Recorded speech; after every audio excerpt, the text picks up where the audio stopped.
नमस्कार, मैं हूं चेतना आपके साथ। देश में कोरोना की दूसरी लहर ने जब से अपना रुख किया है, उसके बाद अस्पतालों में सबसे ज्यादा किल्लत ऑक्सीजन सिलेंडर की लेकर आ रही है। ऑक्सीजन को लेकर मरीज दर दर भटक रहे हैं। इस मामले को लेकर केंद्र और राज्य सरकारों की चिंताएं साफ दिख रही हैं। पूरे देश में ये मामला इतना गंभीर हो गया है कि सुप्रीम कोर्ट भी इस मामले में दखल देनी पड़ी। उधर सरकार ने देश के अलग अलग राज्यों में हो रही ऑक्सीजन की कमी को पूरा करने के लिए वायुसेना की मदद ली है। इसी के साथ सोशल मीडिया और न्यूज़ की माने तो देश में अभी जिस तरह के हालात हैं, उसे देखकर कई लोग मौके का फायदा उठाना चाहते हैं और ऑक्सीजन सिलेंडर की कालाबाजारी हो रही है। एक तरफ जहां लोग अस्पतालों के बाहर तड़प तड़प कर मर रहे हैं, ऑक्सीजन नहीं मिलने के कारण अस्पतालों ने नो ऑक्सीजन की तख्ती गेट पर लटका दी है। वहीं सरकार को विदेशों से भी ऑक्सीजन की मदद प्राप्त हो रही है। अमेरिका, ब्रिटेन, यूएई और सिंगापुर जैसे देश भारत के लिए ऑक्सीजन भेज चुके हैं और भविष्य में भी मदद करने के लिए तैयार खड़े हैं। इसके अलावा कई राज्यों में दूसरे राज्यों की मदद के लिए हाथ आगे बढ़ाया है।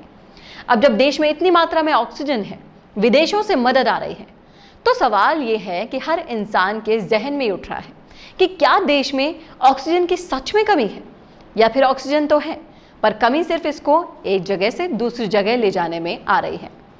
आज मैं आपको बताऊंगी इन सभी के बारे में कि क्या देश में सच में ऑक्सीजन की कमी है, और अगर नहीं है तो फिर क्यों लोग ऑक्सीजन की कमी के कारण मर रहे हैं। साथ ही भारत में प्रतिदिन कितनी ऑक्सीजन बन रही है, इसकी कितनी खपत है, ये सब मैं आपको बताऊंगी। आप देखना शुरू कर चुके हैं राजस्थान संवाद। सबसे पहले बात करते हैं देश में अचानक ऑक्सीजन की मांग क्यों बढ़ गई। आपको बता दूं कि देश में मौजूदा समय में 75,000 मीट्रिक टन ऑक्सीजन का उत्पादन हो रहा है। इसमें 6,822 मीट्रिक टन राज्यों को सप्लाई की जा रही है और 6,785 मीट्रिक टन राज्यों को जरूरत है। कोरोना मरीजों की बढ़ती संख्या और उनमें ऑक्सीजन लेवल की कमी के चलते इसकी मांग अचानक बढ़ गई। इसका अंदाजा इसी बात से लगाया जा सकता है कि देश भर में रोज 3300 मीट्रिक टन की खपत बढ़ी है। ऑक्सीजन के इस डिमांड और सप्लाई के खेल ने पूरे देश में ऑक्सीजन की कमी की समस्या उत्पन्न कर दी है। अब सबसे अहम सवाल ये है कि क्या वास्तव में ऑक्सीजन की कमी है, या फिर ये ट्रांसपोर्टेशन की समस्या के कारण पैदा हुई कमी है। पूरे देश में अचानक हुई ऑक्सीजन की कमी के चलते केंद्र सरकार भी लगातार ऑक्सीजन को लेकर कड़े कदम उठा रही है। रिपोर्ट्स की माने तो देश में ऑक्सीजन पर्याप्त मात्रा में है, लेकिन ट्रांसपोर्टेशन के कंटेनर का अभाव है। ऑक्सीजन तैयार होने के बाद इन्हें बड़े टैंकर्स में स्टोर किया जाता है। इसके बाद क्रायोजेनिक टैंकर की मदद से इन्हें दूसरी जगहों पर भेजा जाता है। प्रेशर कम कर इन्हें गैस के रूप में सिलेंडर में भरा जाता है। इसके बाद ये सिलेंडर अस्पताल और अन्य जगहों पर पहुंचकर मरीज और अन्य जरूरतों को पूरी करते हैं। और कोरोना वायरस के मामले देश में ऑक्सीजन की कमी का एक कारण है। पहले देश में 1000 से 1200 मीट्रिक टन ऑक्सीजन की खपत होती थी, जो बढ़कर 5 से 6000 मीट्रिक टन के करीब पहुंच गई है, जिसकी तेजी से बढ़ रही मांग के चलते सप्लाई में भी परेशानी हो रही है। दरअसल बताया जा रहा है कि मेडिकल ऑक्सीजन में 98% शुद्ध ऑक्सीजन होती है, वहीं वातावरण की हवा में ऑक्सीजन की मात्रा 21% के करीब होती है। मेडिकल ऑक्सीजन में नमी, धूल या दूसरी गैस नहीं होती। आपको बता दूं कि भारत में लगभग 500 फैक्ट्रियां हवा से ऑक्सीजन निकालने और इसे शुद्ध करने का काम करती हैं। इसके बाद इसे लिक्विड में बदलकर अस्पतालों को भेजा जाता है। लिक्विड ऑक्सीजन हल्के नीले रंग की और काफ़ी ठंडी होती है। ये क्रायोजेनिक गैस होती है, जिसका तापमान -183 सेंटीग्रेड होता है। मेडिकल ऑक्सीजन बनाने के लिए हवा में से शुद्ध ऑक्सीजन को अलग किया जाता है। हवा को ठंडा कर ऑक्सीजन को अलग किया जाता है।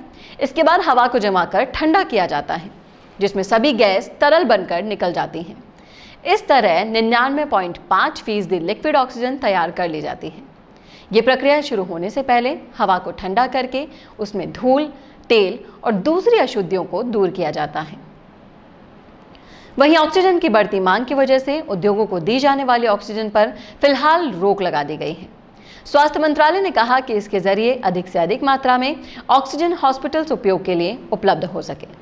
सभी राज्यों में सार्वजनिक स्वास्थ्य सुविधाओं में स्थापना के लिए केंद्र सरकार द्वारा कुल 162 प्रेशर स्विंग सोर्सेशन प्लांट्स को हरी झंडी भी मिल गई है।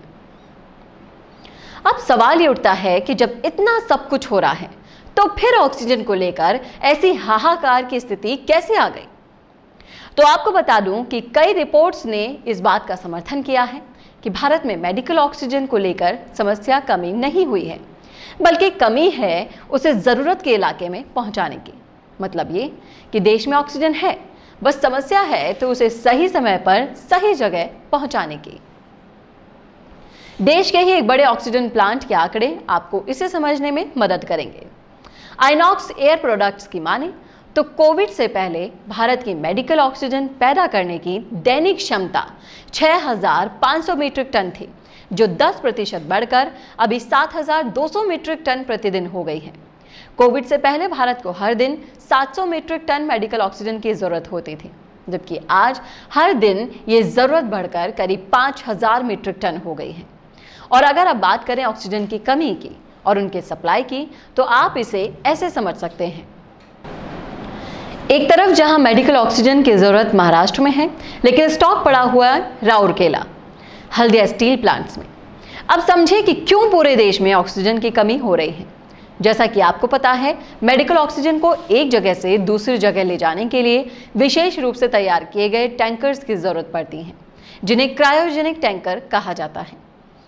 ऑक्सीजन टैंकरों को अक्सर प्लांट के बाहर घंटों कतार में खड़ा होना पड़ता है, क्योंकि एक टैंकर को भरने में लगभग 2 घंटे का समय लगता है।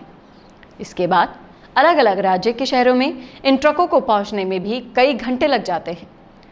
टैंकरों के लिए गति सीमा भी निर्धारित है। ये 40 किलोमीटर प्रति घंटे की रफ्तार से ज़्यादा तेज गति से नहीं चल सकते। दुर्घटना के डर से ये टैंकर रात को भी नहीं चल सकते, जिसके कारण लंबी दूरी के लिए इन टैंकर्स के सहारे बैठे लोग और राज्यों को लंबा इंतजार करना पड़ता है। और जब बात ऑक्सीजन जैसी अति आवश्यक चीज़ की हो, तो उसके लिए इंतजार करना बहुत महंगा पड़ सकता है। इन सब के बीच कई राज्यों ने दूसरे राज्यों पर आरोप लगाया था और कहा था कि दूसरे राज्यों से आने वाले ऑक्सीजन के ट्रक रोके जा रहे हैं, जिसके चलते दिल्ली के कई अस्पतालों ने हाई कोर्ट की तरफ भी रुख किया था, जिस पर कोर्ट ने सख्त आदेश दिए थे कि ऐसी किसी भी तरह की परेशानी नहीं आएगी। देश में ऑक्सीजन की मांग को देखते हुए कोर्ट ने अपना रुख कड़ा करते हुए कहा था कि अगर केंद्र, राज्य या स्थानीय प्रशासन का कोई भी अधिकारी ऑक्सीजन सप्लाई में बाधा डालेगा तो उसे फांसी पर लटका दिया जाएगा। अब इन सब के बाद एक सवाल ये उठता है कि देश में आए इस संकट से निपटने के लिए सरकार क्या कदम उठा रही है। तो आपको बता दूं कि देश में ऑक्सीजन की कमी और कोरोना संक्रमण की गंभीरता को देखते हुए केंद्र सरकार ने विदेश से मेडिकल ऑक्सीजन आयात करने का फैसला किया है, जिसमें 50,000 मीट्रिक टन ऑक्सीजन के आयात के लिए कदम उठाए जा रहे हैं। सरकार के एम्पावर्ड ग्रुप 2 ने 9 उद्योगों को छोड़कर ऑक्सीजन के औद्योगिक इस्तेमाल पर रोक लगा दी है। इसके अलावा सरकार ने 162 PSA मेडिकल ऑक्सीजन प्लांट स्थापित करने के लिए पैसे मुहैया करवा दिए हैं। तेजी से ऑक्सीजन की सप्लाई के लिए ऑक्सीजन एक्सप्रेस ट्रेनें भी चला रही हैं। खाली कंटेनर को जल्दी प्लांट तक पहुंचाने के लिए वायुसेना की मदद ली जा रही है। मुझे लगता है कि इस पूरे रिपोर्ट से आप लोगों को ये समझ जरूर आ गया होगा कि देश में ऑक्सीजन की कमी नहीं है, बल्कि ऑक्सीजन को एक जगह से दूसरी जगह ले जाने की समस्या है, जिसके लिए भी सरकार आए दिन नए नए कदम उठाकर एक राज्य से दूसरे राज्य के बीच की दूरी कम करने में लगी हुई है। खाली टैंकरों को ट्रेन, हवाई जहाज से लाया जा रहा है। भारत के अलग अलग राज्यों से दूसरे राज्यों के लिए ऑक्सीजन एयरलिफ्ट की जा रही है, जिसमें भारतीय वायुसेना बहुत ही महत्वपूर्ण योगदान दे रही है। देश अब इस संकट की स्थिति से गुजर रहा है और देश की असली ताकत उसमें रहने वाले लोग होते हैं। अभी देश को हमारी जरूरत है, तो आप सभी से यही निवेदन है कि ना तो अफवाहों पर ध्यान दें और ना ही अफवाहों को फैलाएं। हमने पहले भी कोरोना को मात दी थी और अब भी दे सकते हैं। अगर आप लोग एक दूसरे को मैसेज या वीडियोस के जरिए देश के हालात बताना चाह रहे हैं, तो वो डाटा एक दूसरे के साथ शेयर करें, जिसमें ये बताया गया हो कि कितने लोग पूरे देश में इस बीमारी को हराकर लौट चुके हैं। देश में कई ऐसे लोग हैं जो इस बीमारी से लड़ने के लिए बहुत अच्छे काम कर रहे हैं। लाइक कोई ऑक्सीजन सिलेंडर दे रहा है, कोई प्लाज्मा डोनेट कर रहा है, कोई ब्लड डोनेट कर रहा है, जिससे हम सभी में मोटिवेशन आएगा। और आपको एक बात और बतानी, कोई भी बीमारी बड़ी नहीं होती, बड़ा होता है उस बीमारी का डर। तो हमें इस वक्त पॉजिटिव रहना है, अपने आसपास का माहौल पॉजिटिव रखना है। मेरा यकीन मानिए, अगर हर इंसान ये काम पूरी ईमानदारी से करने लग जाएगा तो हम जल्दी ही कोरोना को हरा देंगे। कोरोना तो अभी आया है, हमने इससे पहले कई बीमारियों को हराया है, और वो भी उस वक्त जब मेडिकल सुविधाएं इतनी एडवांस नहीं थी। तो कोरोना क्या चीज़ है? जल्दी ही हम पटरी पर लौटेंगे, वही अपनी पुरानी मुस्कान के साथ। बस हिम्मत नहीं हारनी है और सरकार की कोविड-19 गाइडलाइंस का पालन करते रहना है, जैसे कि बार बार हाथ धोना, बेवजह बाहर नहीं जाना, भीड़ इकट्ठी ना करना। कोरोना कितना भी ताकतवर क्यों ना हो, उसकी एक कमजोरी है कि वो भीड़ पर अटैक करता है और हमसे ही एक दूसरे में फैलता है। तो हमें कोरोना की उस कड़ी को तोड़ना है, जैसा कि हमें पिछली बार किया था। घर पर रहकर कोरोना से लड़ाई जारी रखनी है। ये थे देश में चल रही ऑक्सीजन की कमी पर उठने वाले सभी सवालों के जवाब। उम्मीद करती हूं आप सभी को सभी सवालों के जवाब मिल गए होंगे और ये समझ में आ गया होगा कि देश में ऑक्सीजन की कमी नहीं है, बल्कि उसे सही जगह पहुंचाने की कमी है। तुम्हें जानता कौन है? तुम हो कौन? ये सवाल अक्सर इसलिए नहीं होते कि आपने ऐसा कोई काम नहीं किया कि लोग आपको जाने। ये सवाल इसीलिए होते हैं कि अच्छा काम करने के बावजूद आपने दुनिया को उसे बताया ही नहीं। तो अब वक्त है दुनिया को दिखाने का, अपना वीडियो बनाने का, खुद के YouTube चैनल के जरिए पूरी दुनिया में छाने का। इसके लिए मिशी मीडिया सॉल्यूशंस आपको देगा सारी सर्विसेज, वर्ल्ड क्लास स्टूडियो से लेकर big screen touch panels, anchor से लेकर एडिटर्स और राइटर्स तक, सब कुछ एक ही जगह पर। तो अब देर मत कीजिए, क्योंकि अगर ये सच है कि हमारे जाने के बाद हमारा काम ही रहता है, तो अपने काम और अपने नाम को बढ़ाइए। वीडियो इंडस्ट्री के हर सेक्टर के प्रोफेशनल्स अब एक साथ आपके लिए मिशी मीडिया सॉल्यूशंस में। ज्यादा जानकारी के लिए संपर्क करें 9549700549 पर या आज ही लॉग इन करें www.mishimediasolutions.com पर।